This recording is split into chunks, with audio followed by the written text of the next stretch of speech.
Hello and welcome to our village banquet this week.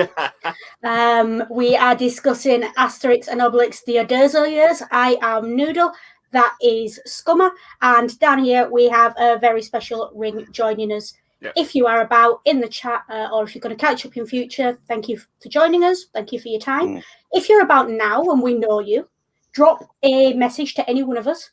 And we will drop you the link, and you can come in and join us. Yeah. Come in and you don't even have to bring your own ball. Just although bringing your own beer is that's optional if you like. Unfortunately, I don't have roast boar quite yet. No, but you're getting there. Yeah. Which makes me incredibly jealous. So, just to explain, this is several weeks overdue. Unfortunately, last week Noodle wasn't feeling too good, and the week before that I was feeling rough. So this was supposed to happen like 3 weeks ago. Yeah. So we're finally we're back. And we did kind of want to do like just to mark the sort of ending of just the Uderzo era. Anyway, we've still got a few more. We've got the post Uderzo stuff to do. And then we're gonna hopefully I don't know how much we want to say publicly, but we have teased that Noodle and I are working on a project together, but I think that's all we can really say too much at the moment. But we've got something's coming. There's a lot of details we got to work out yet, but something is coming. We're getting there slowly. Just before we carry on, hi to Crit and hi to Never Again, both in the chat. Good to see you. Yep. I don't know what Never Again sniffing, but hands off Ring's roast ball. That's mine. Ring's laughing because Ring remembers the sound I made the first time they cooked for me. Yeah. It wasn't decent. Yeah. But yeah, so I suppose what we're probably going to do, we'd probably do a little bit of a recap of the, because we did this sort of thing once we got through the classic era, sort of Goscinny and Uderzo.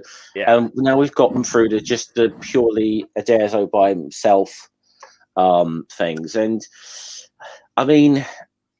It's going to be. We're trying not to get too negative here, but I mean, there was definitely a bit of a downwards tendency with them, shall we say? Yeah. With some of these books, and I mean, I don't know. Should we get the controversy out of the way first, and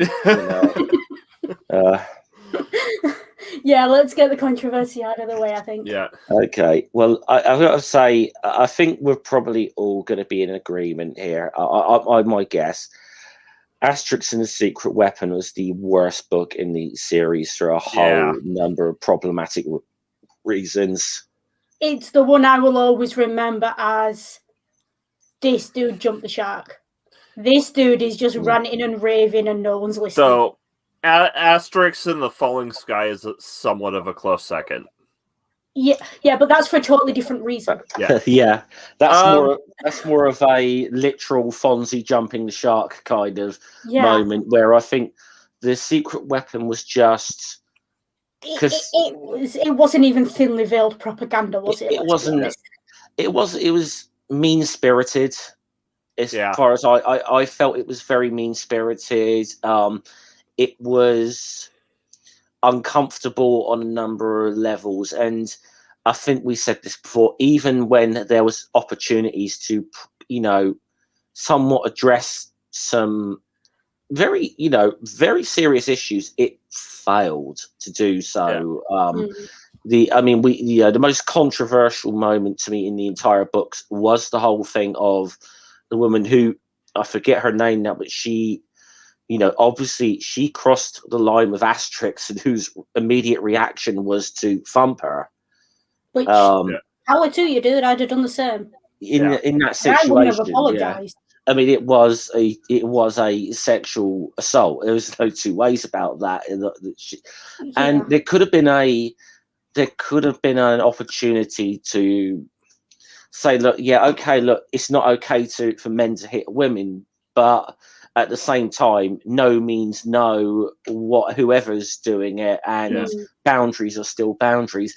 It didn't need to be like go into massive detail, but I think something just could have been said there, just to sort of say, yeah. And then unfortunately, they kind of went with the whole Obelix's remark of, "Hey, it's just because she's not pretty." Yeah, basically, had it been Panacea, you wouldn't have minded, sort of thing.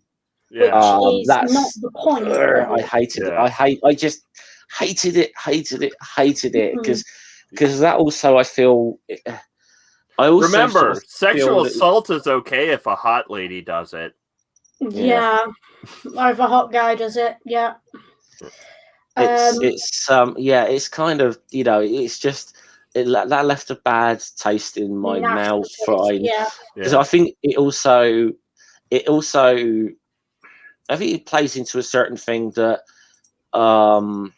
if you're a guy, you're supposed to like that sort of thing from women. Yeah, and you're kind of asking for it, and you want it, and it's a bit too Robin Thicke for me, It's a bit. It's almost like the reverse of, did you see how she was dressed? She's dressed. She's asking for it. It's almost the reverse of that. It's not even that. It's all men are after it. Yeah. Kind of thing. And it's just like the whole men are horn dogs by nature, toxic masculinity bullshit. Yeah. It's horrible. I think there's always good things we can pull out of these books. Yeah.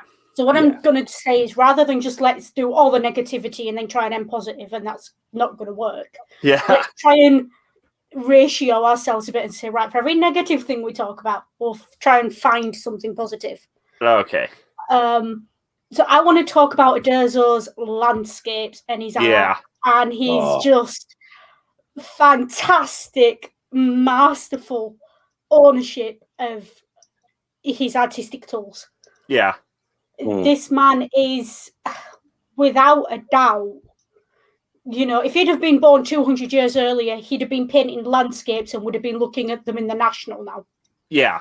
This man is a bona fide artist.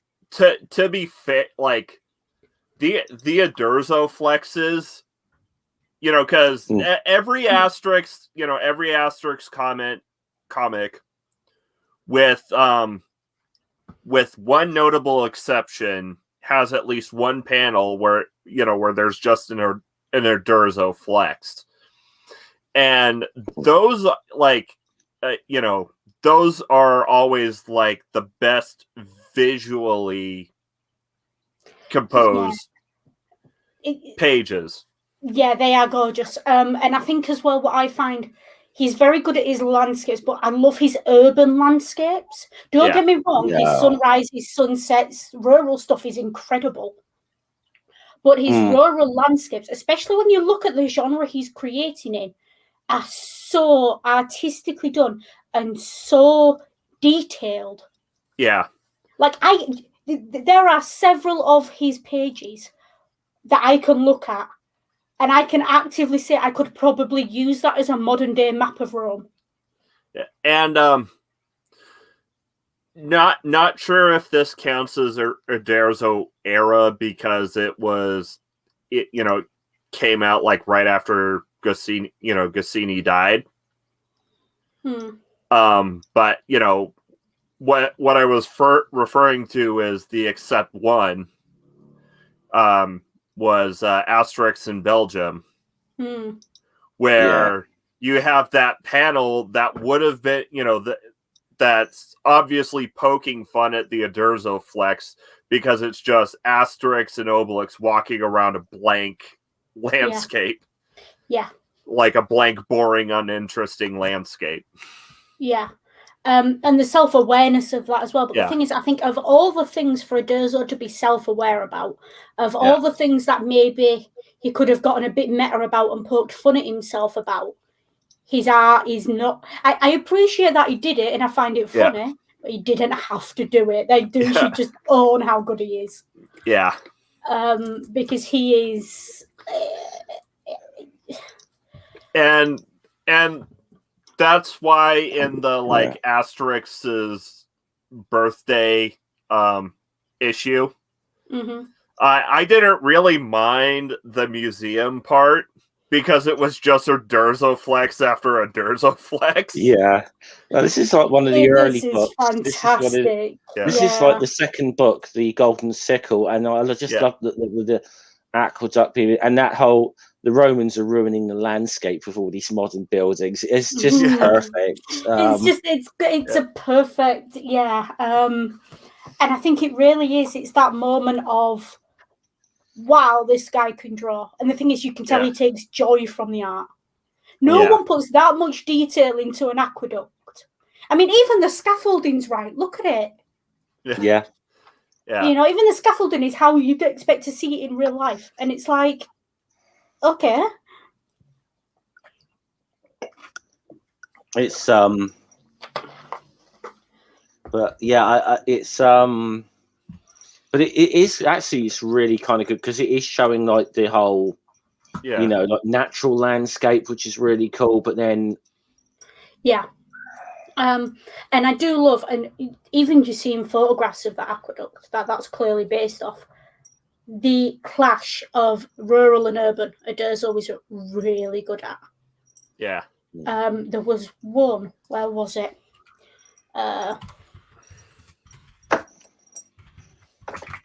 He did a whole splash page on Rome, and I think it was another early one. It might have been in Asterix the Gladiator, and I was just utterly blown away.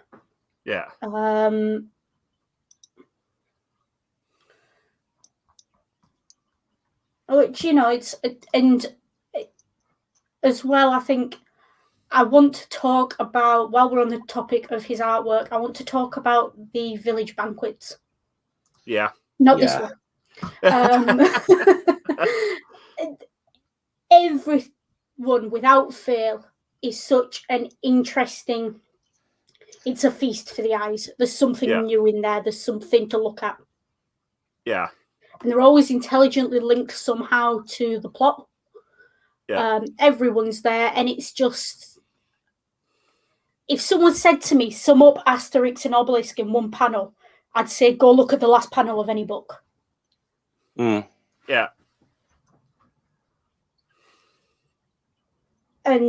it for me, that, especially in the early books when I wasn't quite sure about these characters and didn't know them, that last panel always gave me kind of a family feel about these characters. And sort of softened them up for me and made them more accessible, because everyone's got a memory of sitting down to eat with the people you love and you know, want to be around at some point, whether they be your family, your friends, your neighbours, if you're religious, your church group, whoever they are. Everyone has that experience at least once in their life. And, you know, that panel always, you know, like basically sells the fact that the village is one big family. Yeah, it does sell it. And I think it sells it very well because it doesn't... It becomes expected. It really is family dinner every week. You have to be there. It is that sort of mentality it kind of creates, isn't it? You know, it's just one of those things. So, I forget which it was. Maybe Asterix and Son. I can't remember. But, you know, that expectation makes it hit so much harder the one time it's subverted, where they start to have the banquet and then the village gets attacked.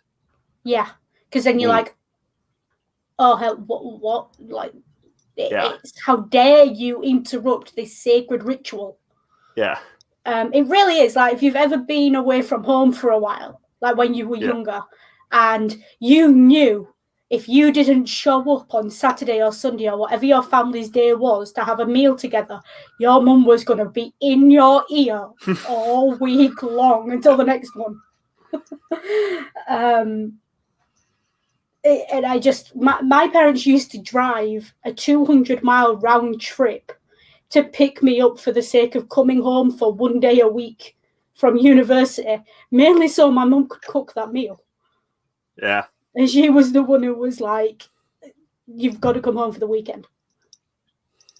Yeah. You know, she literally gave me ownership of her washing machine and cooked to get me home. Like, you know, and it has got that same sort of family feeling of, I can't get a good. Unfortunately, I can't seem to get a very good, decent picture of this up. But there was a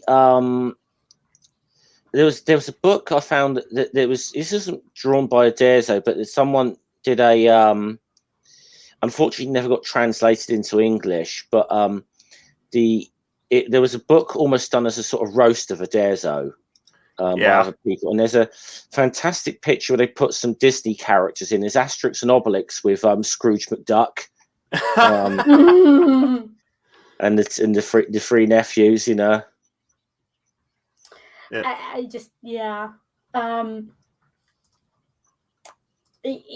don't know. Just that's the one thing these books do get right is creating that feeling of family, and I can see why you know. It would appeal to kids in that sense, and kids from all across society. Yeah. You know, you could just as easily kid with, you know, two loving parents, a middle class kid, and kid in a care home on a Friday night reading these books. And they would share that experience, and they'd both get something different from it, but they would both understand that sense of belonging. Hi, Santi. How do I? Yeah. Hey, Santi. I'm planning on making. Why were you planning on cooking me? Santi! Why were you planning on noodles? It's roast boar for this. Yeah. Hi. Hi. I misread that and was just like, no, don't cook me.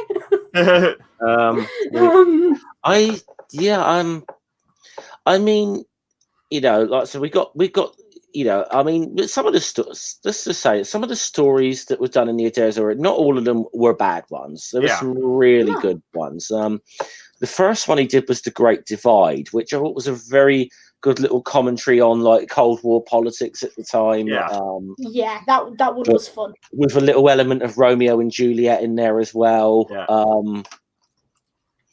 Those are the sort of things to me and then we had that one a few weeks ago, Asterix and the Actress, which I thought after some pretty troubling ones, it was like a great return to form for those books.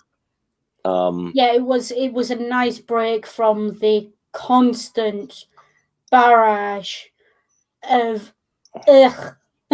Yeah. That's it. That's all I'm calling it. The constant barrage of ugh. Yeah. Also in the Uderzo era, we get it seems like we get a little more than just exploring Asterix and Obelix. We get to explore more of the other characters in the village. Yeah. It's like well, we got some like cacophonic stories, didn't we, out of this? Yeah, like Asterix and the Magic Carpet. Yeah. Which problems with that one aside, it was nice to see other characters brought in as well. Yeah. Yeah, but it was the fact we got to, and I mean, I got to admit, the one thing, like I said, the one joke in the Secret Weapon, the one bit where I really was everything that I was wrong with that book, the moment when Cacophonix finally turns around and decks fully automatics was like, yes, because it's almost kind of in a way it was like you've just been waiting for him to do it. It's like, I'm sorry, the man is a musician. He carries around heavy instruments on a day-to-day basis. He has definitely got a hell of a right hook. Don't fight me. Yeah. He's but yeah, the fact that I don't know why, just that because it's been all the classic gag is of all. I mean, no one in the village particularly likes him, but Fully Automatics is the one who always picks on him. Yeah. And then when And you the rest of the village finally see Cacophonix turn around and punch him, it was like that was a big yes moment for me. Yeah, worth it. Because I don't know about you, but being the nerdy music kid at school and having the bully, yeah. I can see why Cacophonix finally flipped. Yeah. But yeah, we've had those. So we've done the weapon. Yeah. We've talked about the Uderzo Flexes. Yeah. We've done kind of Cacophonix. Where do we want to go next? What do we want to discuss? Well, so we're wanting. So you said we're wanting to flip flop between good and bad. If we can. I mean, I appreciate it might get a bit difficult towards the end to keep it up. I've got one way of possibly going, which could be perceived as being bad. And I think, as you said, we got to see a bit more of some of the other characters in this. I think in the Uderzo era, we started to see a bit more of the women as characters in this. Yeah. However, there are three kinds of women. There's 3 archetypes there that he's got, and there's some problems. I mean, because I think early on, I kind of liked Impedimenta as the chief's wife as a character. Yeah, because you could tell that despite the fact that she henpecked him, she did love him and she did mean well. Now you almost get to the point where at times it's difficult to like her now. Yeah, it's kind of at the point now where you kind of, why hasn't he packed her bags yet? Well, yeah, which is kind of a tragedy after her big moment in Asterix and Son. Yeah. That just proves that she is perfectly capable, and there's a reason she's the chief's wife. Yeah. I mean, that was kind of what was a little bit heartbreaking about the secret weapon. Yeah. Because you saw that a lot of these women in this story were not looking for a fight. They were being led. And I think, was it Impedimenta who was like, oh, make sure he's got, a jumper or something? Yeah. And it just, it really, that bit of that story really showed the stark difference between Uderzo's straw man and the fact Uderzo knows full well that not all women, I say that like it's ironic, but you know what I mean, are like that and are going to go out there and, start demanding everyone wear trousers and, all the rest of it. That's never going to happen. That there is no woman realistically who behaves like that. Then there's the other thing that I think is one of the sort of stereotypes is the sort of, should we say, the vain woman is something that kind of seems to be a recurring theme with Uderzo in particular. Yeah, Geriatrix's wife, Panacea is more of a wholesome damsel. Yeah. Panacea not such, but certainly you sort of see it sometimes with a Geriatrix's wife and an Impedimenta, the whole more interested in fashion and appearance than anything else. Yeah, and even and I hate to keep going back to that book, The Secret Weapon, when what's the first thing that happens when the women take over? They hold a fashion show. It's like, come on. No. The first thing you do is if you suddenly lost 90% of your workforce, the first thing you do is secure your food supplies and your security. That's what you do. You don't throw a party. That being said,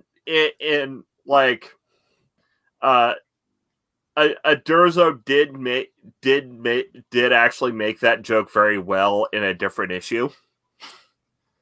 I think it was like the 50th anniversary one, where he had the geriatrix's wife modeling in the fashion show, showing off Gaulish outfits, and Impedimenta was like kind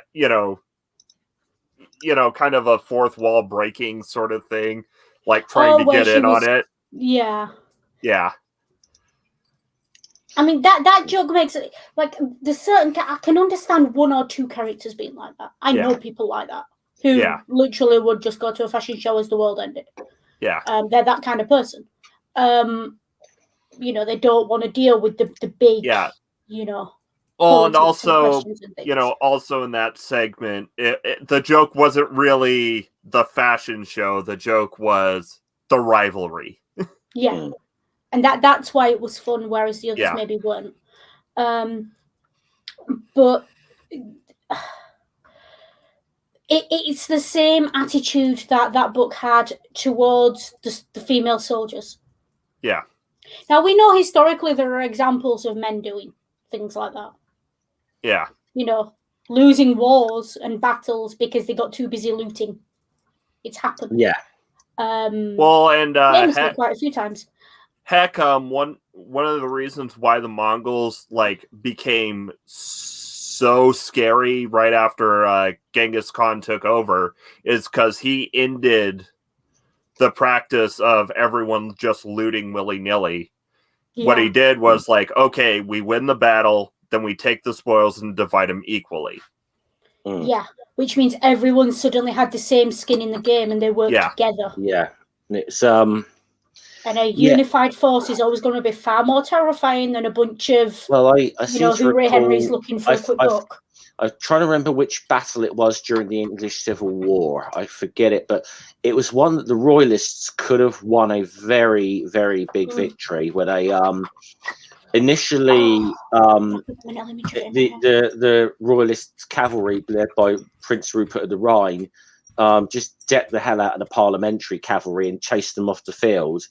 But instead of kind of coming in to help them, use it to help the rest out against the infantry, they went to loot the baggage train. So they took the parliamentary cavalry out of the fight, but then decided to take themselves out of the fight. And it's are you talking about the Battle of Edge Hill? It may have been Edge Hill, yeah. It may have been Edge Hill. It was one of the early ones, definitely. Yeah.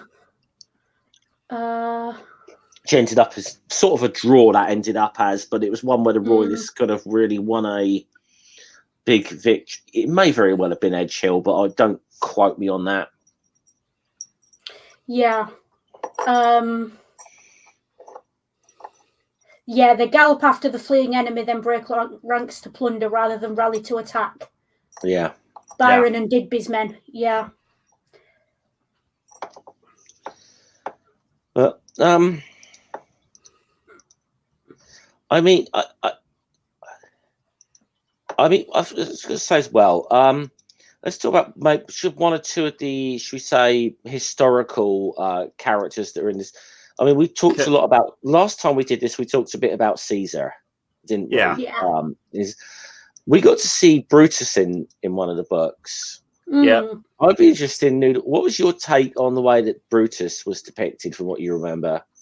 I mean, I remember Brutus being kind of that, every bad guy has got his one sycophant who's not quite a sycophant, because every time the bad guy turns his back, he's there going, Yeah. And that was kind of the impression I got of Brutus. I'm going to say that seems to be somewhat of a theme in this as well, with the particularly the Romans. They're quite often plotting behind one another. I mean, now you can maybe make the joke because how many Roman emperors got assassinated, kind of thing. Once you hit a certain political, social level in ancient Roman society, it was dog eat dog, and you were going to die if you didn't keep up. Yeah. So there does sort of seem to be that element, doesn't there, with if one of the Roman centurion or whatever finds a way of getting hold of the magic potion, he's not going to be a good little boy and go to like give it to Caesar. No, he's going to use it to. And this is a theme right from the very first book. Mm-hmm. Yeah. And I think there's a great historical precedent for it, though. That is very reflective of how ancient Rome really was. Yeah. And the power struggles and the Cursus Honorum and all of it. I'll say it's not quite the Terran Empire out of Star Trek, but it's close. Where do you think the Terran Empire got the idea from? Well, you could arguably say that the Gaulish village, the village's strength isn't the magic potion; it's their unity. Because while they do have their squabbles, they'll come together. They have each other's backs. Yeah. Meanwhile, the Romans present a united front at the surface, but they've got knives to each other's backs. That's the thing with the Romans, though. You'll know, you're ex-military. You'll know you'd like to trust. If you're going into a war, you want to know that the guy at your side is aiming his weapon that away, not that away. Yeah. The Romans don't have that in these books. Yeah.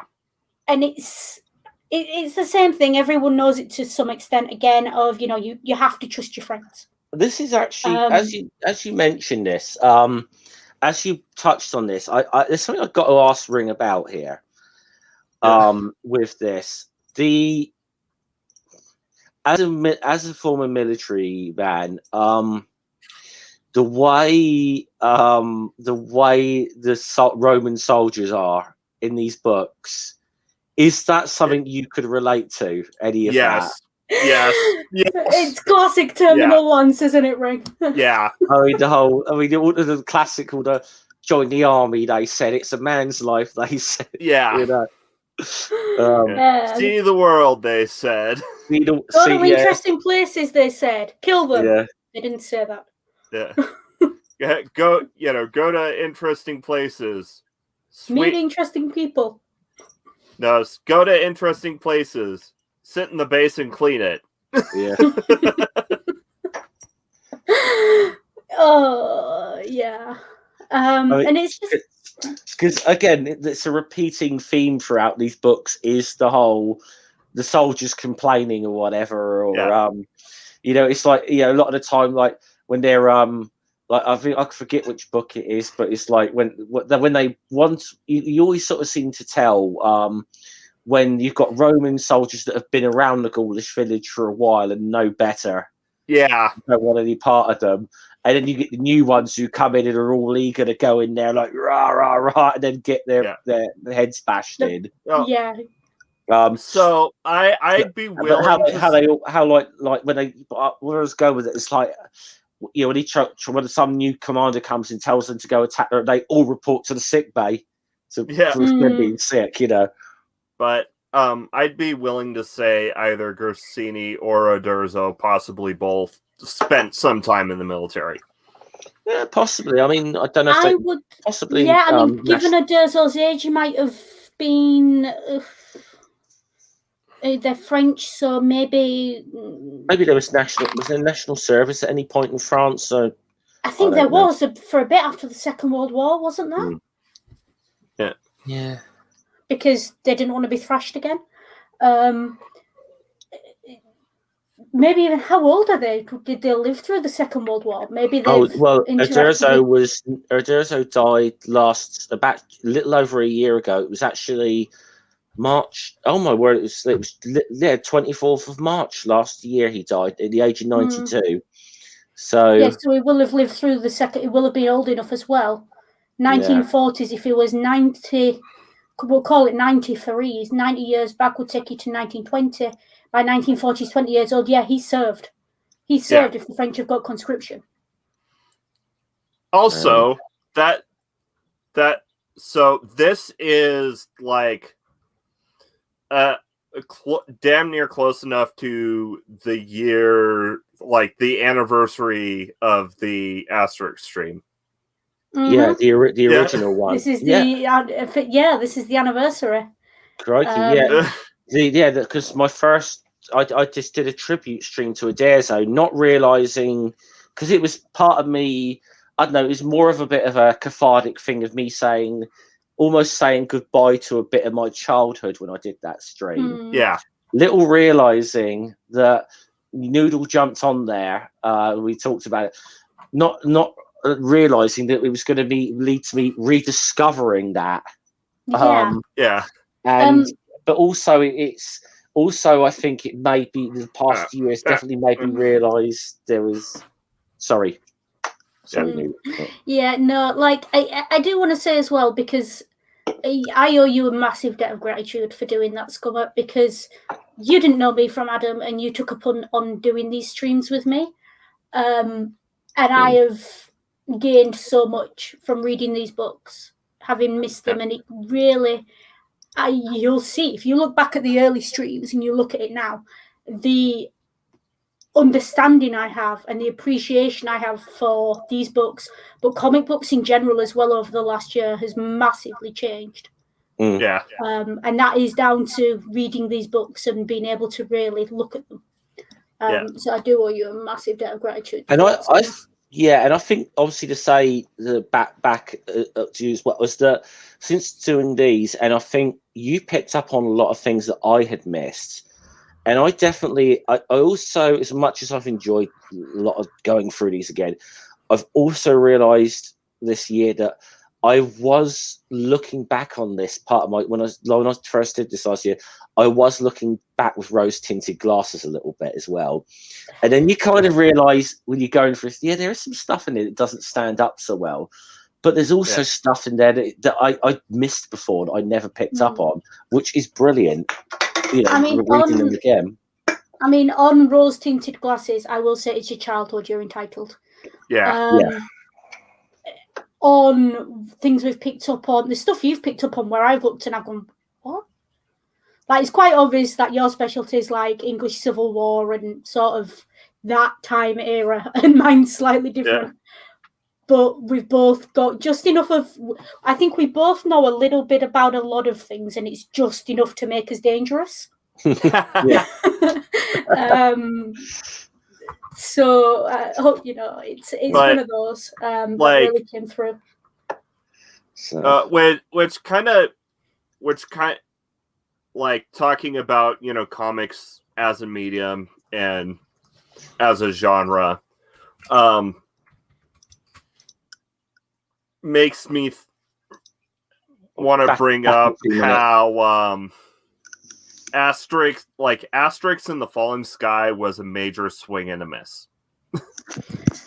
See, everyone's got a downer on that book, and the plot itself was insane. To put it mildly, but I think given what it was talking about and given the context of it, it has its place. And I think I have great respect. I don't particularly like that book as a story, but I have great respect for it.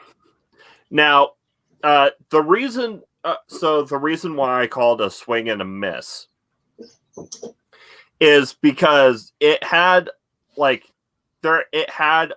very, there was a lot of potential for talking about the place of European comics in the in the landscape of manga versus American, which it looks like it was kind of setting up that as a discussion, but instead it just said Japan bad.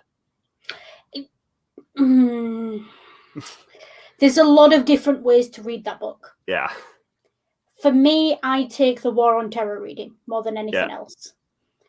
And that's why I have respect for that book, because even if it was subtle and even if it was a secondary to something else, he was a brave frigging bloke putting that out in that time.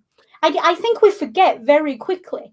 10 years ago, talking about, the war on terror and what was going on, and are the Americans actually in the right? And who does this land belong to? And do you have these rights and these questions? Those weren't discussions we were having over the dinner table. Yeah. Those were hard discussions. And the fact that he even dared, he might have missed his mark, but the fact that he even dared try outside of an academic context to discuss those issues, holy shit, hats off to the dude.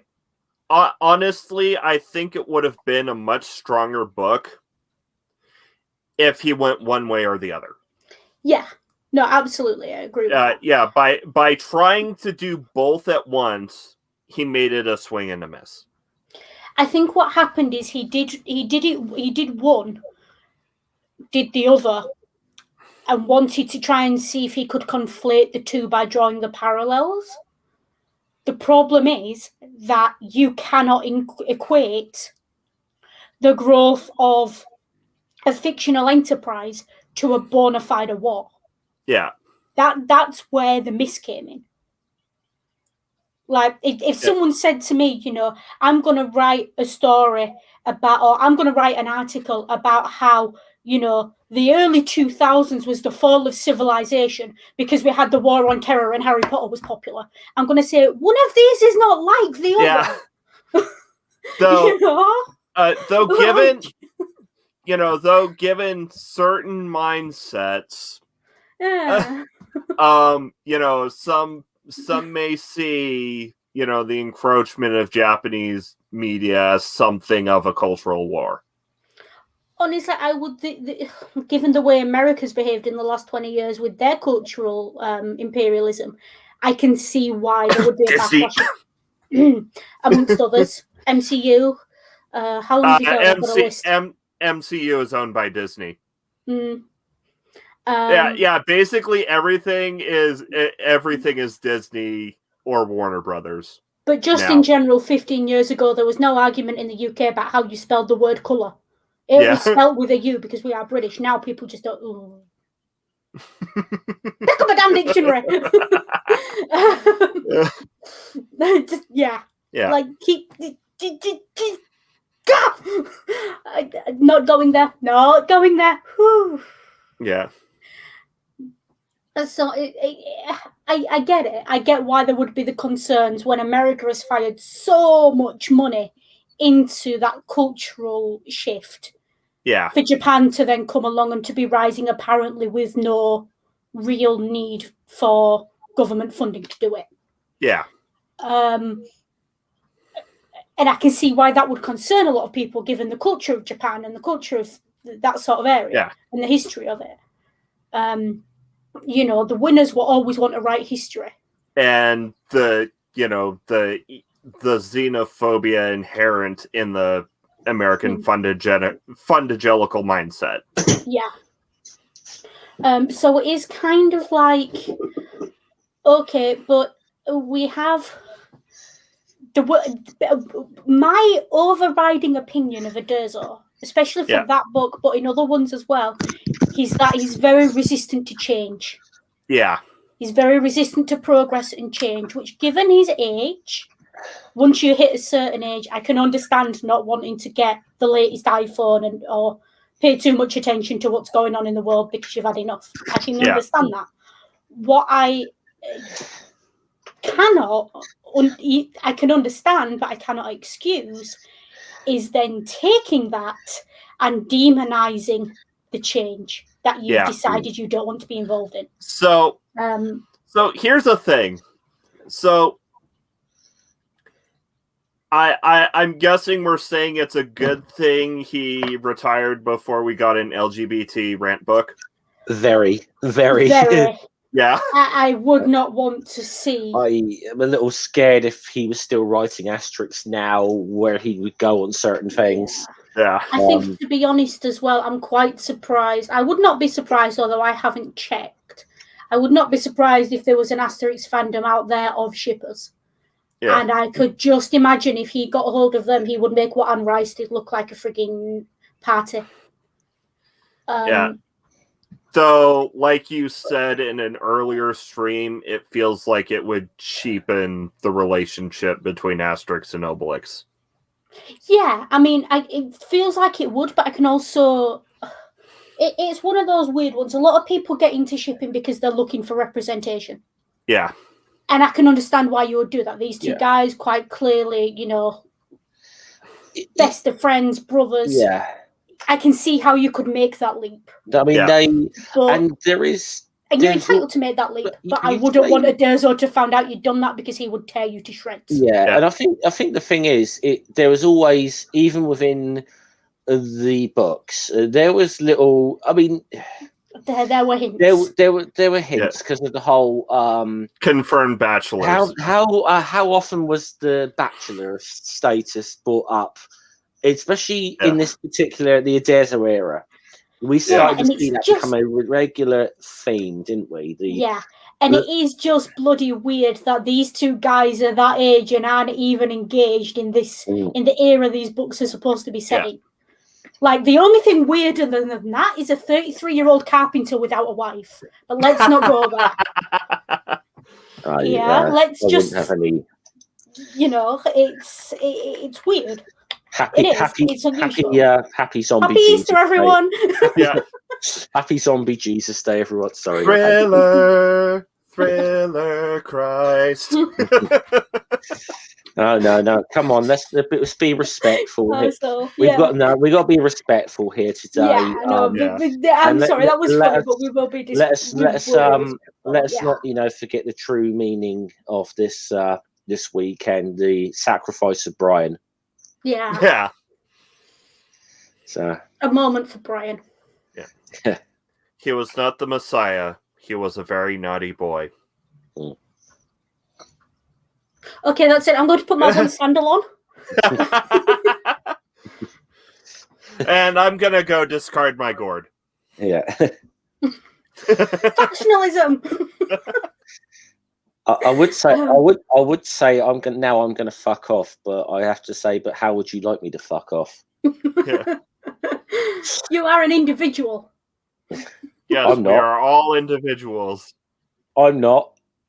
Do you know, we need a new rule of the internet.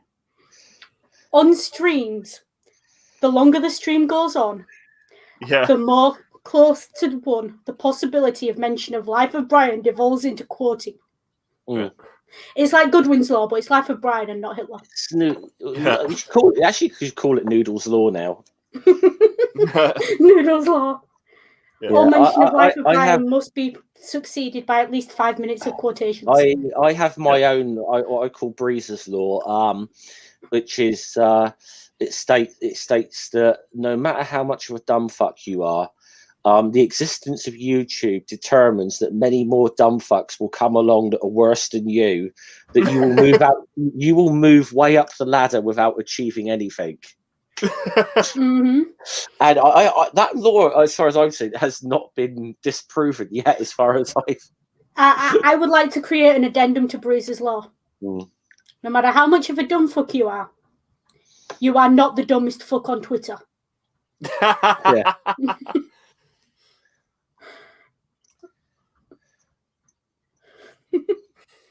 Oh, hey Nerdy. So yeah. Anyway. Yeah.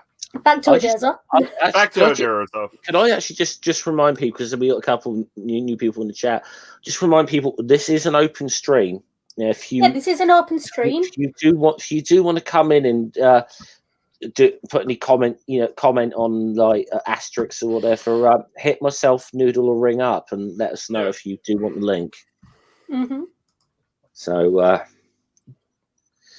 we won't put links out in the chat because I did that once and got bitten for it. Well. Yeah, it didn't end well. I wouldn't let in anyone I didn't know their face, or someone didn't know them.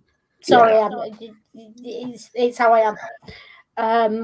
But yeah, we've got a few more in the chat, so if you're in there, do give us a shout. I can tell there's a few people lurking. Yeah. But yeah, so we've got what were we talking about? Whilst you were away, because you were touching on the whilst I had to take a quick break for some painkillers.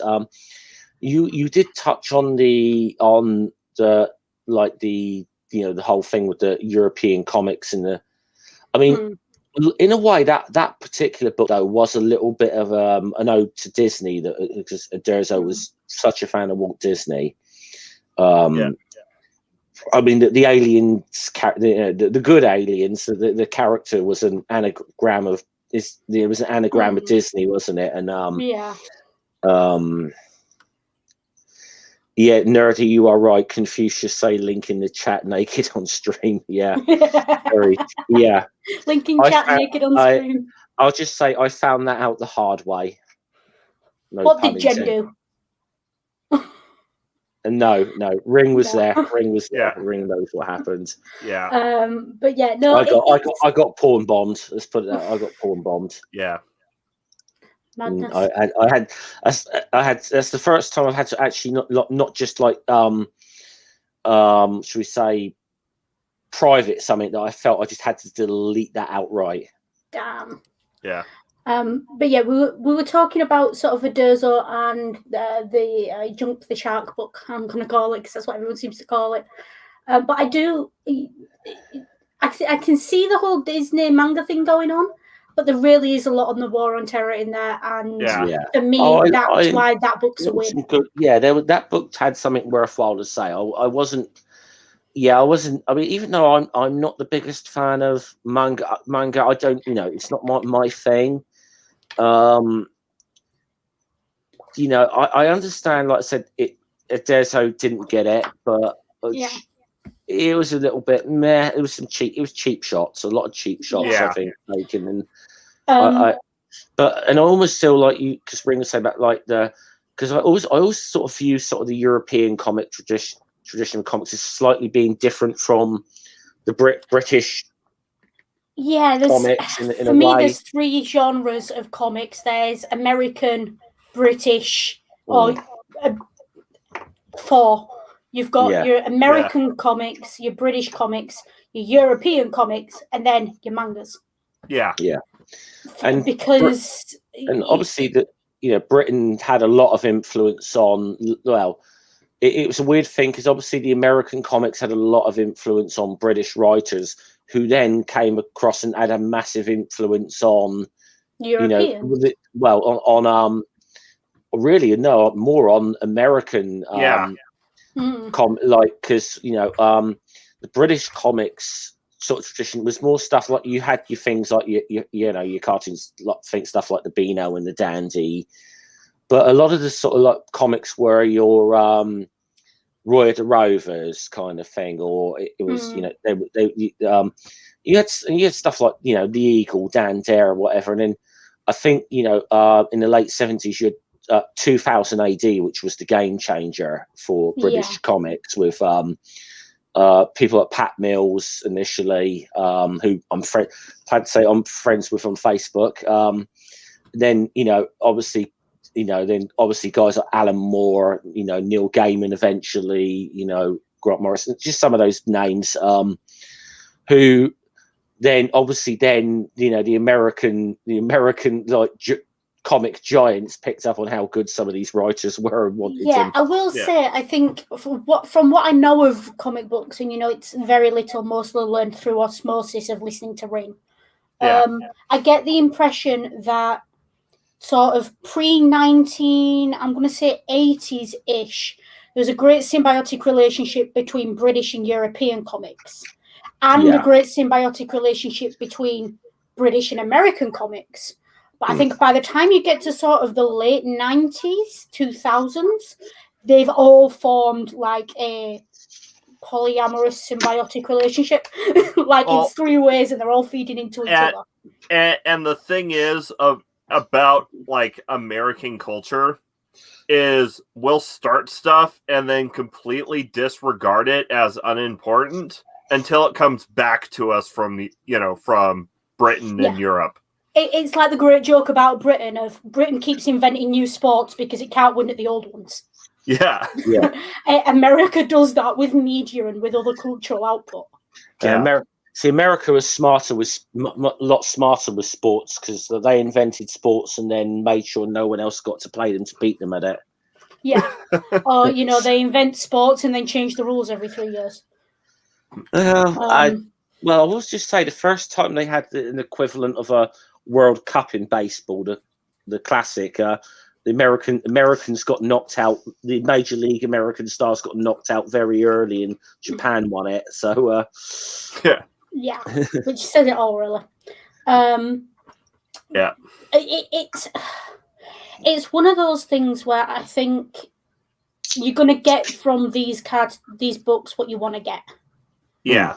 And you can read them as happy-go-lucky, let's go on an adventure.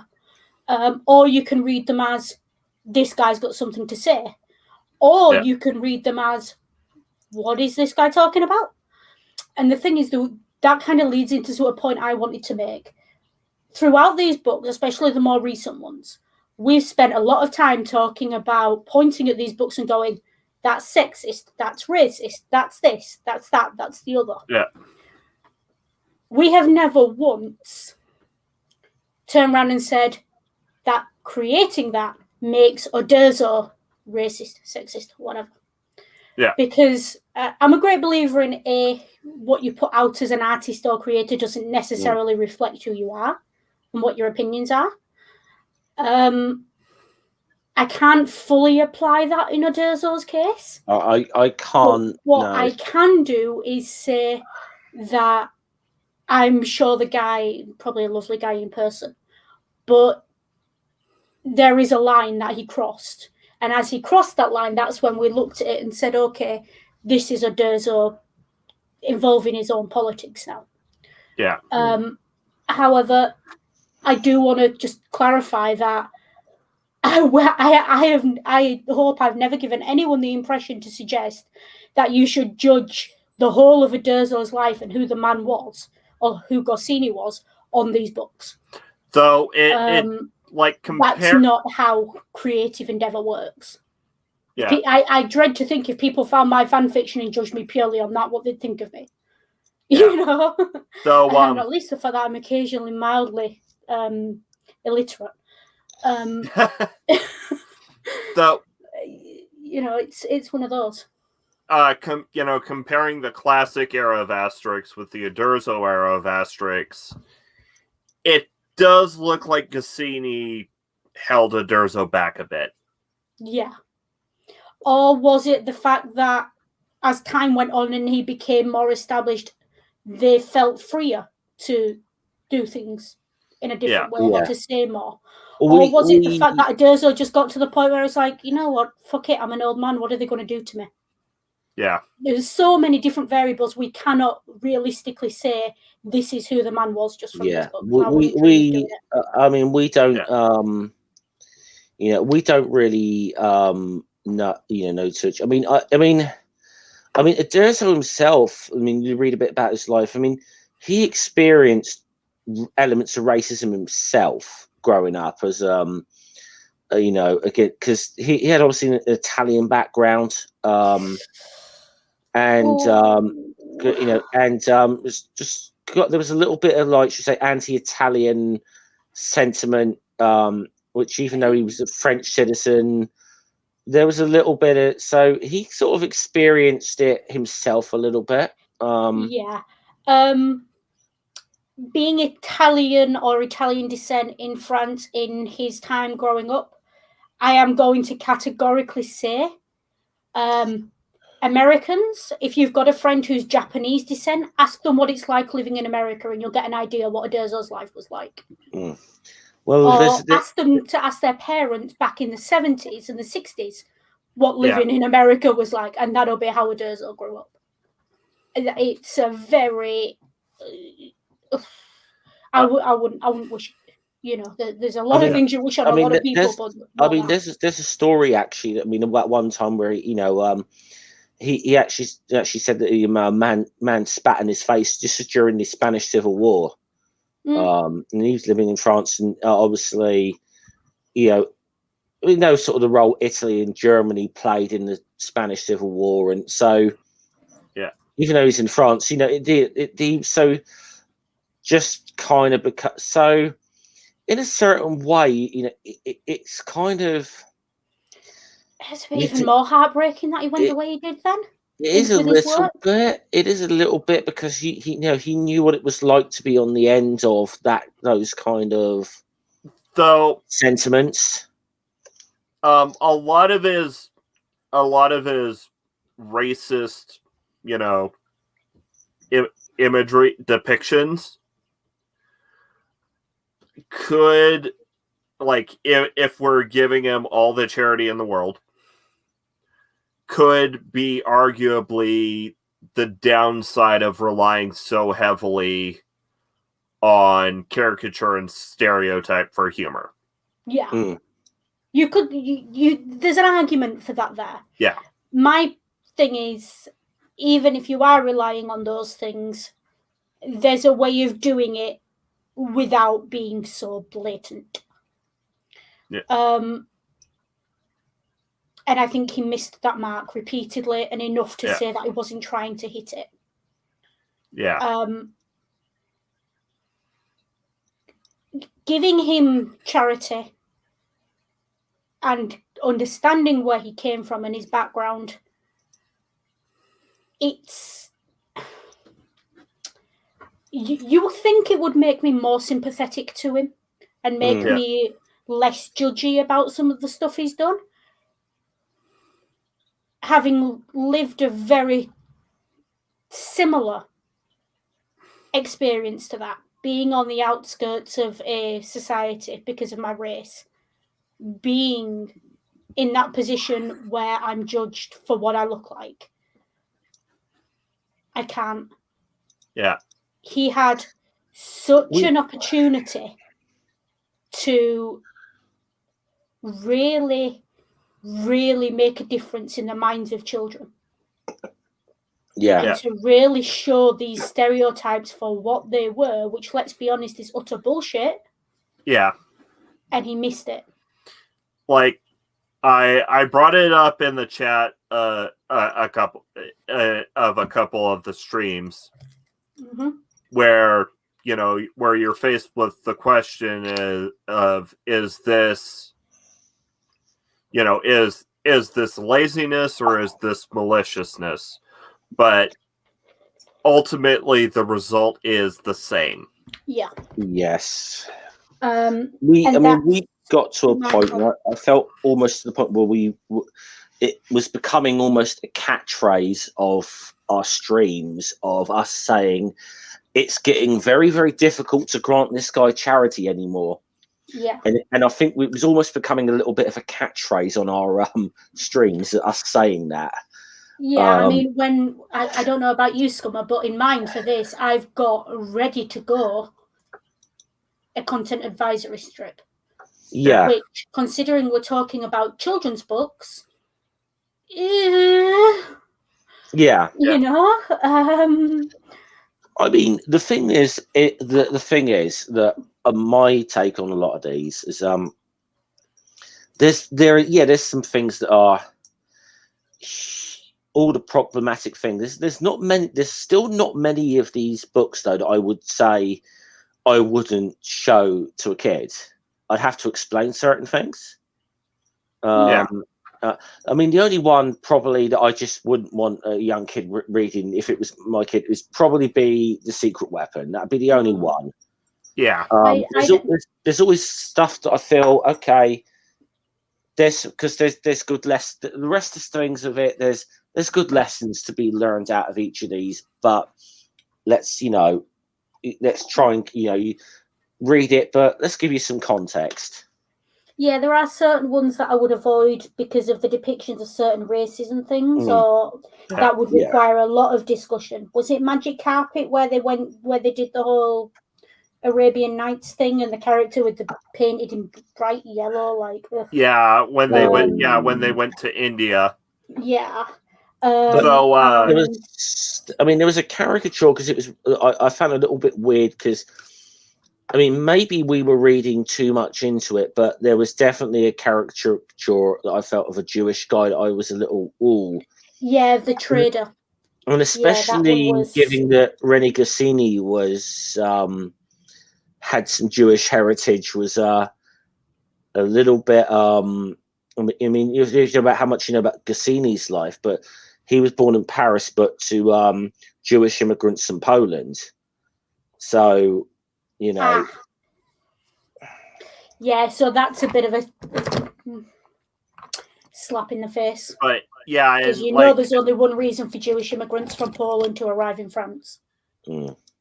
But yeah, like in Asterix and the Flying Carpet, the Vizier character is basically Jafar filtered through a 1940s anti-Japan cartoon. Mm-hmm. And then you had Codifix in The Great Divide. Yeah. See, this is why I like having Ring on. They've got a memory like a steel trap. I mean, I know Codifix was supposed to be partly partly was supposed to be a Caliban, wasn't it? And from the Tempest was sort of when they were trying to but if you go back and if you do go back and analyze Caliban, Caliban is a racist representation of Africans, as we'll say, to try and avoid. You know, they'd only just discovered the New World, and they were still, you know, up to their shenanigans. And there were also anti-Jewish readings of Caliban in the Tempest. Yeah. So it's not. It's like the I don't know if you ever remember British comedian Rob Newman at all, Noodle, but he actually did a show called From Caliban to Taliban: 500 Years of Humanitarian Intervention, which was that title. Oh wow. So it was a brilliant show, by the way. It was I bet it was a history of quote unquote humanitarian intervention. Humanitarian intervention. Yeah. When humanitarian intervention for the Americans in the audience means spreading democracy. I'm a Chiquita Republic.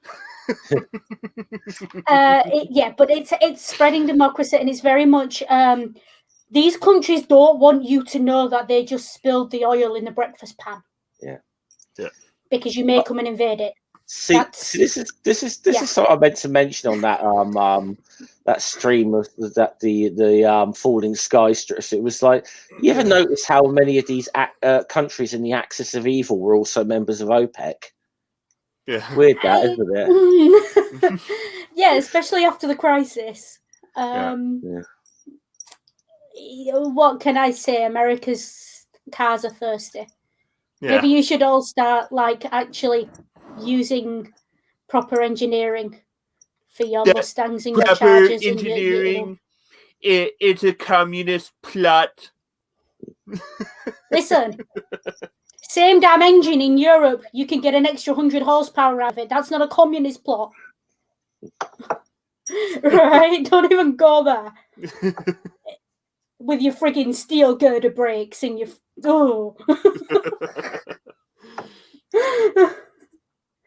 Yeah. The great irony that America is yet to learn that book was really good about actually poking holes in is... You can't force democracy on people. Yeah. They have to want it themselves.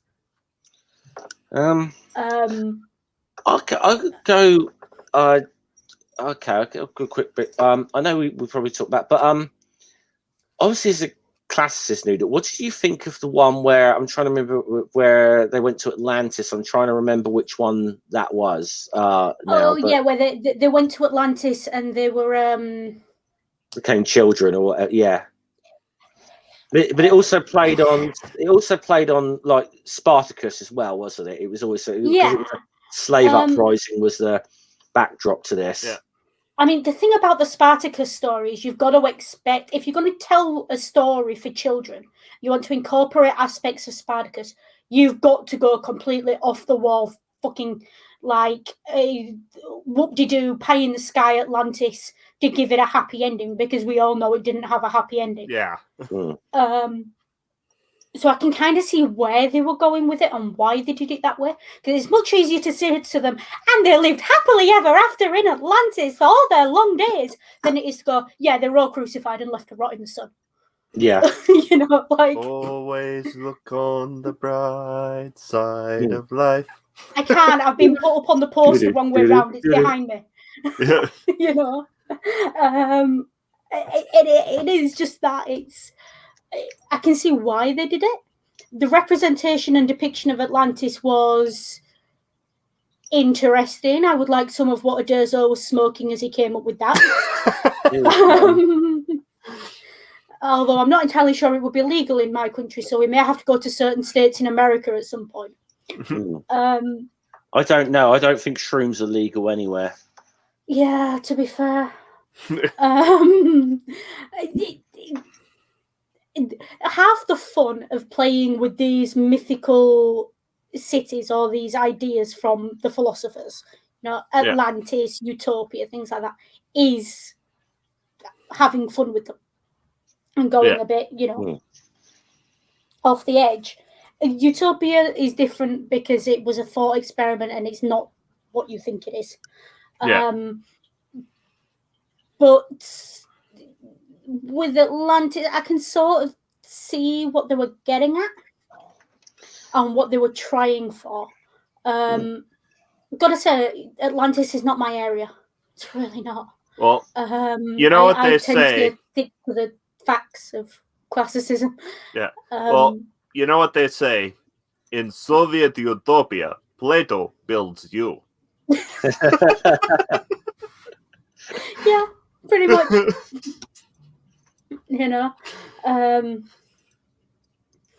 I just, for me, I think it was a fun way out. I'm not going to give it any more credit than that, nor am I going to insult it. It was fun. It was a good idea to take it that way. For me, though, that was kind of a jump the shark moment. That was a the fuck, you know, which it kind of, The only reason I accepted that plot is because it's a children's story. Yeah. Like, but can we like not butcher history when we're telling it to children? They're going to be traumatized when they get to study this in school. Well, I don't know, because that what. So I will say, the Atlantis bit was, going a bit far with the butchering of history, but like Asterix, the Asterix views books the way the pirates view their codes. They're guidelines more than Like I'd point out the in Asterix and the Black Gold, when they're crossing the desert and run into the Medes and the Babylonians and the that joke. I mean, the thing is, we look at this particular era of the Asterix books as well. That a lot of because some of the books we've covered in, I mean, we sort of some of the books we covered in it. There's not that many books really that Uderzo has done alone. There was like there's 2, 4, 6. There's only about 7 or 8 really, and a couple of the ones we covered, you see, were technically it included some of Goscinny's work, like even the one we did, the Asterix and Obelix's birthday stuff. There was some stuff in there that was those were like showcase issues essentially. And we did, of course, the Class Act, which was the compilation of stories. And which I think was one of the most fun streams we did. Done it was nice. Few months. It was because it was different, and there was some brilliant little short stories in there. And it had more energy, I think, because I think we both got to the stage, and I'm sure our audience did as well, where we were just like, "Do we have to? Yeah, like, really? Is this necessary?" I'm pretty sure other members of the audience, had their bingo cards ready. Yeah, bingo cards. Hashtag Isifit, hashtag Scummerants. This is not okay. Hides the pirates. Yeah. Hiding the pirates sounds like something totally different and not child friendly. Yeah, well, hiding the pirates is like the free square. Yeah. Okay, I think we ought to figure out a Asterix bingo for these. Really, it's yeah. Or an Asterix drinking game. I'm trying to think now. You did something on we did that when we had hops on. Yeah. That was yeah. Every time there was a pun. I'm gonna let you talk about that because I don't remember it. the thing was it was every time it was a pun, take a drink. Now the problem with that is that is not drinking responsibly. No, it's not. Yeah. I remember something about them being in a prison cell. Although, was that me waking up the following morning in a prison cell? I think that was Asterix and the Actress. It might have been, yeah. Yeah. I know they went to Rome. I know they went to Rome in it. I'm sure they did. Wasn't it the one with the fathers? Yeah, which was the Actress. Yeah. So it's coming back to me now. I promise, disclaimer, I did not get arrested. I did not get like blackout drunk or anything on that stream. I just have an atrocious memory in general and remember it about as well as I do every other stream we've ever done when I was dead straight sober. Yeah. So yeah, it's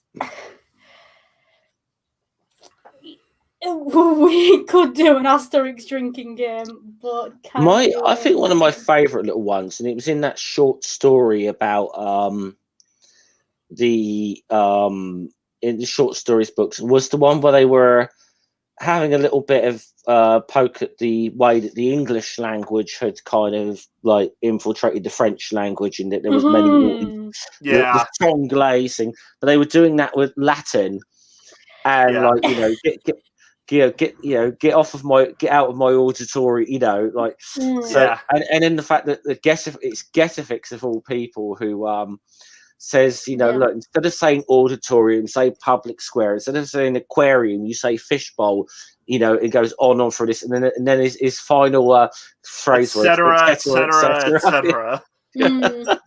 See, for me, I would absolutely use those panels if I was a Latin teacher. I would absolutely use those panels as part of a taster lesson or as an early lesson as in Latin 101. Yeah. If you're aiming it at teenagers and you want to, the way you get teenagers interested is to keep them laughing. Yeah. That to me is funny. And it's not funny cringe. It's funny. I'm not patronizing you here. I expect you to get the joke. Yeah. That's another thing Uderzo and Goscinny have done really well in these books is they make the jokes and they don't explain them. Yeah. And I love that about these books because they don't patronize you. And if you don't get the joke, you've missed it. Tough. Yeah. There's a great tradition in British comedy of comedians telling jokes if you don't get it tough. And that is in these books as well. If you don't understand basic Latin, you're going to miss the jokes. If you haven't read Shakespeare, you're going to miss the jokes. Yeah. If you, don't understand how French and English have kind of, you're going to miss it.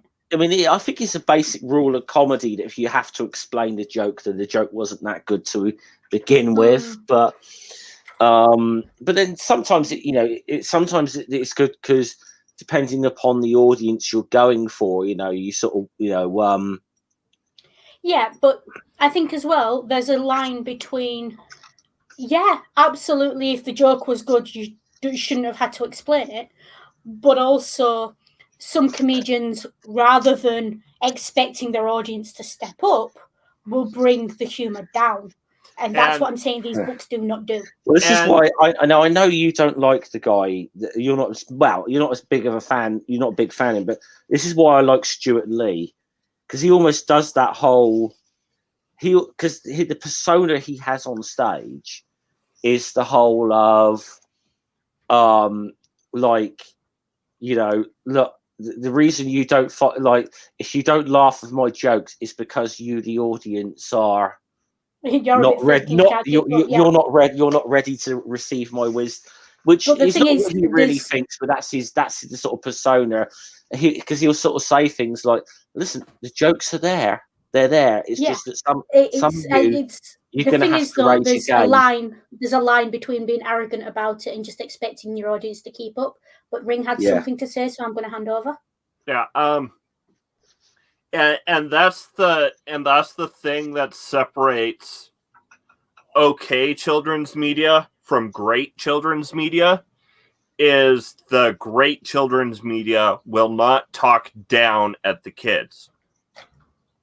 Yes. Because kids will pick up on when they're being patronized to, and they will not like it. Mm-hmm. Mm. I think as well it helps that the great children's media appeals to the parents. Yeah. That's the thing with these books. Well, why they are so good in a way that there are things in there that as a kid you're probably not going to get. You're not going to understand some of the jokes, but there's enough in there you are going to laugh at. Yeah. But you can read them. Because you can read these things as an adult and like pick up on so much stuff that your average sort of 8 and 9 year old is not going to pick up on. But yeah, like for instance, in the not talking down to kids, but instead just talking to kids. Like for instance, that's why, something like Barney, it becomes reviled as you grow older, but everyone still loves Mr. Rogers. Mm. Yeah. No, it's like here in the UK, when I was a kid, it was the Teletubbies. Yeah. That was, by the time you were 4 or 5 years old, you were looking at it and going, no, that's for babies. Yeah. Because it was patronizing. And you were insisting you wanted nothing to do with it. Yeah. But adults didn't seem to realize this. And as a 4 and 5 year old, you don't know the word patronizing to explain why you don't like it. Yeah. One of those things that was something, something I had as a kid. And there were other stuff like show me age a bit here.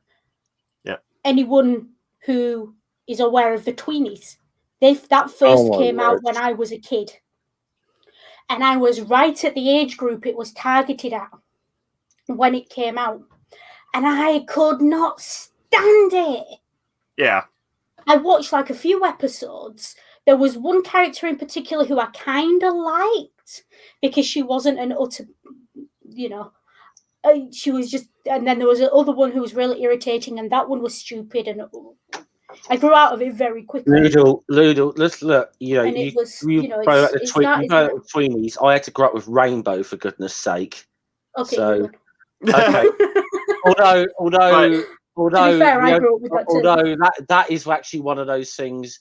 It's actually funnier if you're an adult, mainly because of some of the there's the famous, should we say, leaked adult version that they did for a Christmas party with this was a children's program aimed at very young children, and they did something for an internal office party. They recorded this special episode, and years later it got out on TV.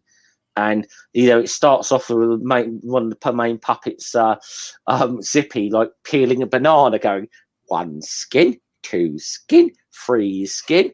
Oh, hello, boys and girls. Yeah,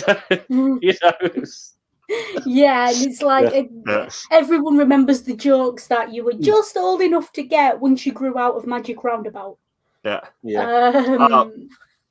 Or like the famous a joke from Animaniacs.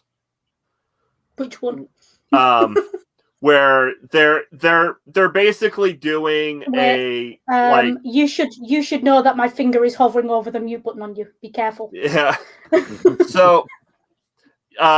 So the short is like essentially a spoof of an Agatha Christie, like Orient Express type, novel, where the Warners are in the place of the detective.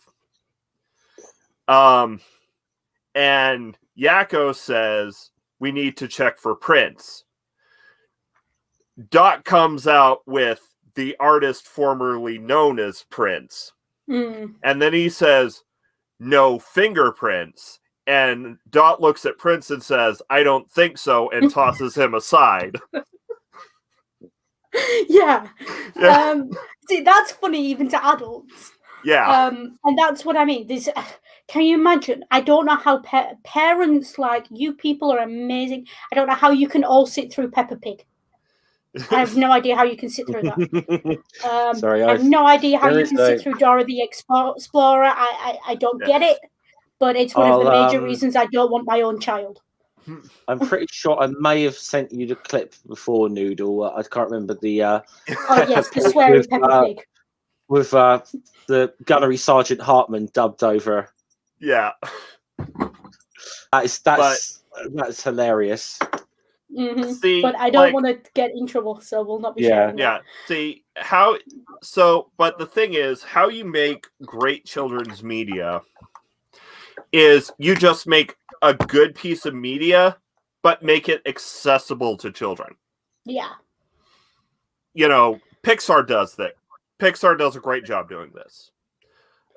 Renaissance era Disney did a great job doing this. Asterix does a good job doing this. Yeah, DreamWorks does quite a good job doing it. Yeah. I will say with Asterix, I think they do an okay job. I wouldn't say a good job, because there are things in there that I think like 80% of the jokes are pitched at teenagers or older. Yeah. Which, if that's your target audience, great. But I don't expect an 8-year-old to know about Romeo and Juliet. I don't expect an 8-year-old to understand classical Latin. Yeah. I don't expect an 8-year-old to get why Brutus being annoyed at Caesar is funny. These are not things I expect of a 7 or 8-year-old. Well, I mean, some of the more Shakespeare-y jokes are things that have been kind of enveloped into the culture enough where it's nearly ubiquitous. Yeah, I mean, they'll probably have seen it in other kids' stuff as well, but I don't expect them to get why it's actually funny unless it's been explained to them. Well, this is, I think, what I said, about my fandom of these books, which I probably started when I was 8 or 9, and then the humour in it for me at the time was a lot of the slapsticky things of them punching the Romans about. There's one or two of the little verbal puns you picked up on, but that was kind of the thing. And then, I suppose when you got more into teenage years, I knew a little bit about, starting to learn a bit about Roman history. You understood why the little jokes, even Brutus has been giving me nasty looks from Caesar kind of thing is funny. Yeah, because you've probably read Shakespeare in school. You've probably, seen a few Sunday afternoon movies, that kind of thing. You're starting to do that. You're starting to do like the Roman Empire in history at school, that sort of thing. Which kind of reinforces why I say Asterix is a good example of children's media, because you've got the jokes for the kids, and then you've got the jokes that are funny when you revisit them as an older person. And, Pixar does that a lot. DreamWorks does that a lot. Disney does that a lot. Well, post-Renaissance Disney does that a lot. I mean, there's jokes that you look at some of the more recent Disney films, the Ice Princess one or the Scottish Princess one, and you're like, how did that get into a children's film? Yeah. How did they get that past the censors?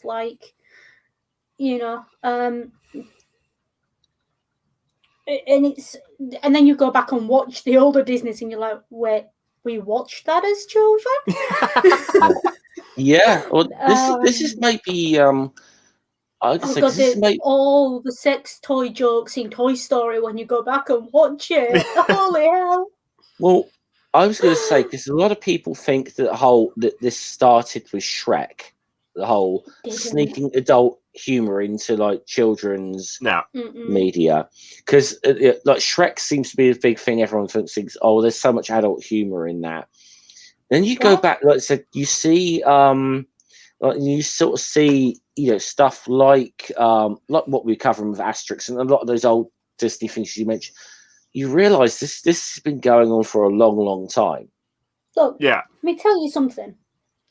Now, this is a very British example, but anyone who has ever seen, heard of, or come into contact with the concept, or any concept on nodding terms with the concept of pantomime, knows that all children's media has adult jokes in it. Oh, no, it doesn't. Oh, yes, it does. Oh, no, it doesn't. Well, I will say, at least in an American context,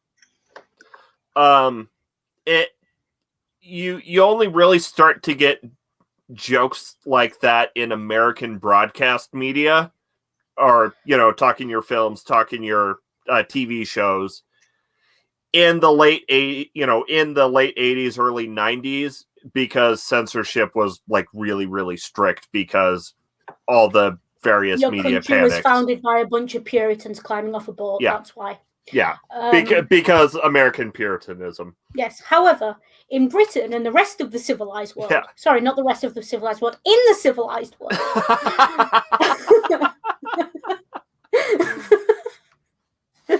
I'm allowed to say this. I'm married to them.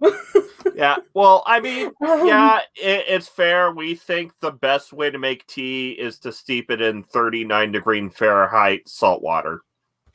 Exactly. Whereas we know the best way to make tea is to not do that and to pay your taxes.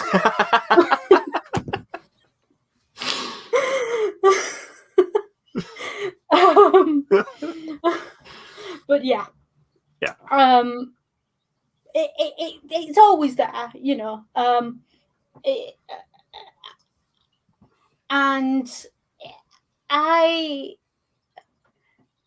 I prefer stories like that because if the kid's old enough to get the joke, they think they've got one over on the parents who think they're not, which is always fun. Yep. So it brings the kid in to like an in joke. It's always funny watching parents trying to pretend they don't get the joke, and the kid gets the joke. Yeah. Because that can be very that becomes a farce in and of itself. And I've got so many good memories of being a kid, seeing something and going, does that mean? And my parents, no,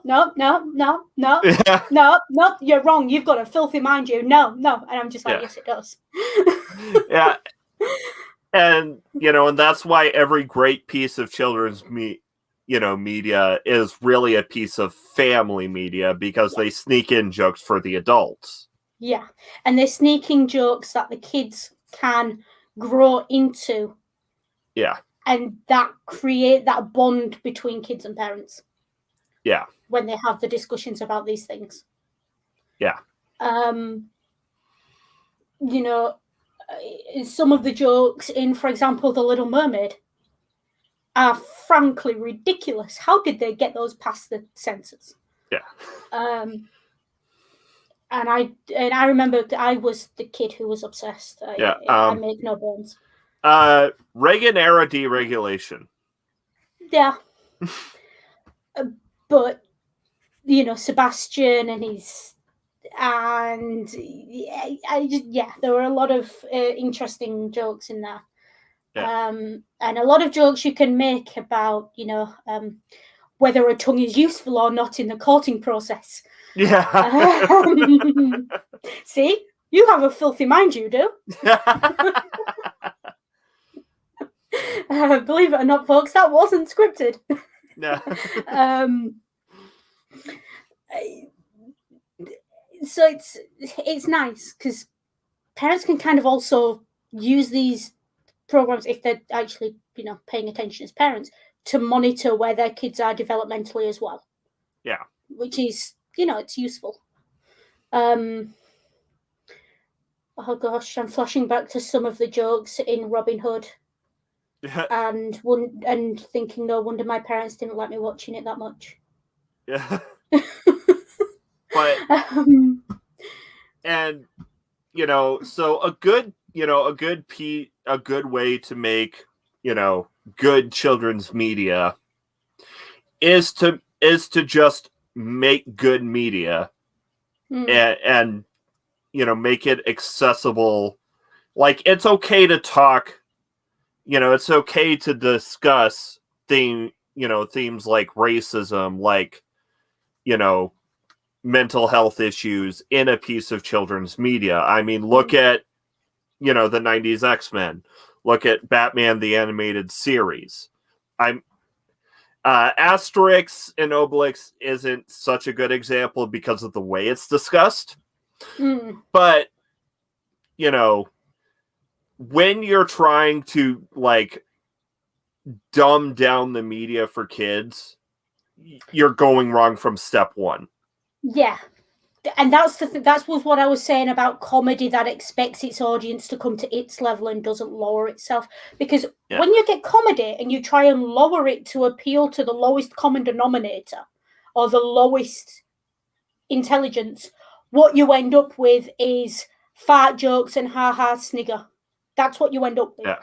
Because that's the only thing that is universally there. Yeah. Whereas if you bring it up a little bit, even your audience who don't quite understand, if I tell a joke about chess, I don't expect everyone to get that joke. What I do expect is the people who don't get the joke are going to think about it. Well, I know. And the next time they hear that joke, they'll get it. Well, I know that if you do tell a joke about chess, there will be a check on it.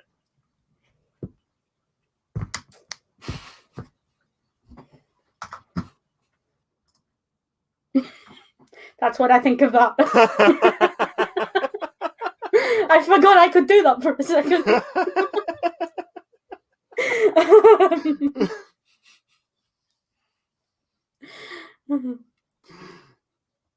I couldn't resist. You're going to have to talk now because you completely destroyed my thought processes with that one. See, for me, puns are like the Borg. Resistance is futile.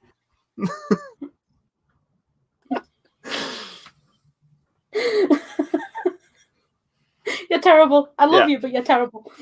So that does bring us to one of the great things about Asterix, that even exists into the Uderzo years, is their reliance on puns. Yeah. And the thing is, with puns, they are so easy to... The thing about puns is they expect that's what I mean by they expect a certain level of intelligence from you. Yeah. You cannot understand a pun in a language unless you are fluent in that language. Yeah. Or at least you are semi-fluent and you can understand that language. You don't necessarily have to speak it, but you have to be able to understand it. I think Nerdy outdid me. Nerdy, get out. Shoo.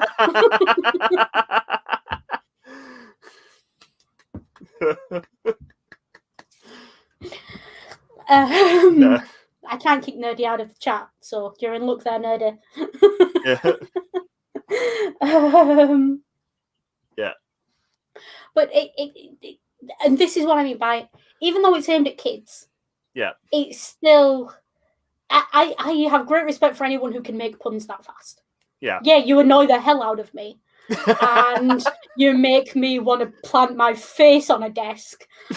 But it's a certain kind of intelligence that can do that. And one which I hold my hands up as a dyslexic person and say, I do not have. Yeah.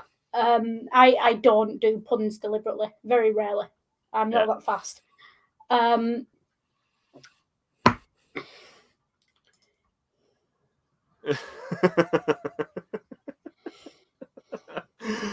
Stern noodle. Yeah. Well, I know. But yeah, it is, the puns in these books are very, very intelligently done, and they're pitched in just that way where they're just clever enough that the adults don't feel patronized about it, and that they don't feel like they're being spoon-fed them. But the kids look at it and feel clever because they get them. Yeah. I was going to say, I know a good story about chess. It starts with Once Upon a Time. Jeff will be back momentarily. I had to. Well, I will say, yes, the puns are a good, good from, we can give the writers all credit for, the puns, but I am going to have to point out the unnamed and unsung heroes. Because to get the puns across in translation is a nightmare. Yes. Yeah. Absolutely. Translating puns is a bloody nightmare. Well, we had it's like translating idioms. It's because I think we've had this with hops because we had hops on for as a guest on one of the streams, and obviously hops originally read those books in another language. Yeah, and obviously, so there's many things. The jokes had to be somewhat catered to. And you do get a feeling with some of the English translations that there's little things that are added that are very like British centric kind of jokes. Yeah, like the whole London School of Economics gags that came through. Yeah. Or Latin School of Economics or whatever. The LSE. That's a pun. That's a joke that I think a lot of people, say even in America, probably people not going to necessarily get that joke. Yeah. I would be surprised if anyone outside of Britain got that joke unless they were from like some either Arab or sort of far like South Asian country that sends their kids there to be educated. It's a very niche joke. Yeah. In comparison, Americans, it would be like if someone managed to fit in a pun about like community college number 47 in North Carolina. It's just I literally just picked words out of thin air, by the way. There are no offense to any community colleges or to North Carolina. Well, not much to North Carolina. Just, you know what I mean? Like it's the London School of Economics. It's got a great reputation, but it's not. It's not a reputation. It's got a reputation for taking on working class kids and giving them an education, not for taking on private school kids. I'll say if anybody is familiar with the British comedy show Yes Minister, I knew you were going to bring that up. Yeah, there is occasionally reference that because the minister Jim Hacker went to the LSE. And you get these people like the Oxbridge, all of them Oxford or Cambridge educated civil servants are like. He went to the LSE, it's that one. Like there's a great joke in Yes Prime Minister where Humphrey, the civil servant, starts whinging on in Latin about something. Just starts randomly quoting Latin, and Hacker looks at him and he says, and they're discussing education and why education's important. And Hacker says to him, but you've got a full private education and you speak Latin. And his response is, but what use is it when I can't even use it in conversation with the Prime Minister of Great Britain? And it's a great little moment of, that's because the Prime Minister of Great Britain had far less opportunities than you. Yeah. And it's a really ironic little moment. But that's why these books... I like the Latin jokes in these books. Yeah. Because Parents will go and look those up before they show their kids. Yeah. And if it gets kids interested in Latin from a young age, you may just get one or two who are able to break that barrier into the classics if it gets them and if they get interested. So it can go one or two ways. You can read it as elitist or you can read it as an open door. I like to read it as an open door. Yeah, I mean, you picked up on, because you definitely picked up on a lot of the Latin jokes that I couldn't pick up on, and that I didn't, or I didn't have the context for. Because they'd be famous, famous Latin sayings or whatever. That you being a classicist, you could pick up on those sort of things. Yeah, and the thing is as well, that's what I liked about the Latin in these books. It wasn't just random phrases in Latin. It was phrases that have a historical context. So if you're a parent reading this to your kid and your kid goes, "Mummy, Daddy, what does that mean?" You're going to have to go, right, it means this. But Mummy, Daddy, why is that funny? Well, because of this. But because of this. And before you know it, you've given your kid an entire history lesson in Roman history. Yeah. And they've enjoyed it, and it's been fun for both of you, and you've both learned something. Yeah. And that makes these books such an excellent educational tool, especially from that point of view. Yeah. Yeah. And you can do that with a lot of different things in these books. You can do it with, to an extent, you can do it with the caricatures and the racial stereotypes. But, Mummy, why is that funny? Well, because of this. But it's still not funny. But this happened in real life, and that's why it's funny, because it's making a joke out of that. Oh, suddenly your kid knows about World War II. Suddenly your kid knows about the Spanish Civil War. Suddenly your kid, understands why we laugh at British people and tea. Wow, we've actually managed to hit the end of near the end of our time on a high note. Yeah, I was going to say that's why I was sort of We want to. I do think we do need to end this on a high note. I think. I do think that's a good note to end it on. To be fair. Yeah, and I definitely agree that despite despite a lot of the many issues he's had, there's a lot of good that can come out of these books. Definitely. And. Okay, so we'll go around. We'll start with Ring in the circle. Final thoughts. So final thoughts. There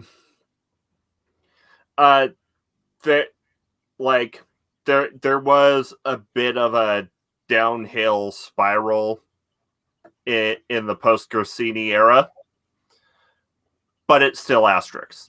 And what's good about Asterix still shines through for the most part. And I do like that Uderzo did get a bit more experimental with talking about with developing other characters. And I'll leave it at that. Cool. Scummer? Yeah, I definitely feel the best Asterix books, I would say, are the work he did with Goscinny. I think we can. There were some very good stories that Uderzo did on his own, but on general, I feel I could agree, Ring, that there was a doubt that there was a little bit of a nosedive with these, but every so often, like you said, when we'd had some bad ones, suddenly he pulls out something like Asterix and the Actress, which suddenly was a really good, fun book, which shows, this franchise has still got an awful lot to offer. And I guess I'll finish by saying I look to us recommencing these streams for the next few weeks. So we can, next week, we'll be over on my channel talking Asterix and the Picts, and so it's going to be our first, which will be the first book we cover that did not have Goscinny or Uderzo involved in any way. So Asterix is going over to Scotland. Yeah. Please don't ever do that again. So my final thoughts, I think, again, I agree. They took a downward turn after Goscinny. But there's still a lot on offer there. They are a fantastic educational resource and remain that way.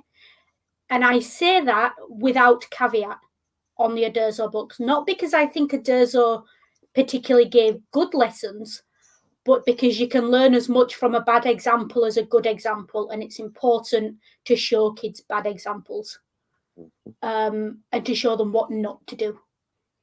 So in that sense as well, these books definitely have their place, not necessarily on the shelf little fingers can get to without an adult supervising, but they definitely have their place. And with that, let's go to shilling ring. In about 10 minutes-ish, give or take, tea breaks. We will be on my channel discussing Beethoven's Last Night on Media Musings. Wait, tea breaks? You can get all the way to Boston and back in 10 minutes. I was saying that for, the two Brits in the house, in the stream. When have you ever seen me drink tea? I drink tea, but I know these ungrateful colonials are more in the coffee people, but okay, so for beverage / other breaks. Yeah, I think the official terminology is comfort breaks. Comfort breaks. Scummer? Okay, I obviously already sort of plugged one thing next week. Possibly, depending on how things go, I may do a stream tomorrow because it is a bank holiday in the UK tomorrow. So, what the hell else are we going to do during lockdown? Well, especially during lockdown, so it's not like we can go out to the pub or anything. So, may possibly do an afternoon stream or something. I'll see how I'm feeling. Cool. And all being well, after the extended break, I may be back to Death Stranding, falling over rocks, and generally being a little bit incompetent on stream tomorrow night. No promises, depending on how my head's feeling. But I will certainly give it a shot if I can. So keep your eyes peeled for that. That's all the shilling done. So I am going to say taglines. Ring. Remember, indoctrination is a hell of a drug. Scummer? I don't have tagline. I need to come up with a decent tagline, as you know. I haven't got one. Fair enough. Well, I think I'm dropping that one I was using. Let's put it that way. Well, I like just salute. Salute. Yeah. Well, that's usually a sign off more than a tagline. So sign off from Scummer. And as always from me, take care, be good. And if you can't be good, remember, use your noodle.